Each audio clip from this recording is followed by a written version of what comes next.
ఎవరి మాటలు విని ఆస్తులు కొనుక్కోవడం చేయమాకండి. మీరు వెళ్ళి పేపర్లు ఎంత కరెక్ట్గా ఉన్నాయి, ఏం చేస్తున్నారని మీకు మీరే కొనుక్కోండి. ఎందుకంటున్నానంటే తరతరాల నుంచి వచ్చిన ఆస్తులు కూడా రీసర్వేలో పూర్వంపోకు స్థలాలుగా తేలినాయి, లేకపోతే గవర్నమెంట్ ల్యాండ్లుగా తేల్చారు.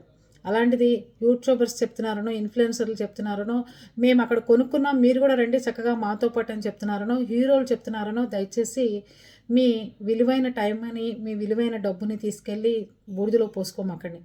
ఎవరు ఎంత చెప్పినా మీరు చూస్తేనే కళ్ళతో మాయమైపోతున్న స్థలాలు ఉన్నాయి.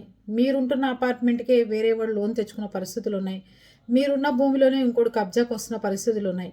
అందుకని హీరోలు వచ్చి ఈ భూమి బాగుంది, ఈయన ఫ్లాట్లు బాగా వేశాడు, రండి కొనుక్కోండి అని చెప్పి ఇలాంటిది ఏది ఫాల్స్ చెప్పే యూట్యూబర్స్ మాటలు వినమాకండి దయచేసి.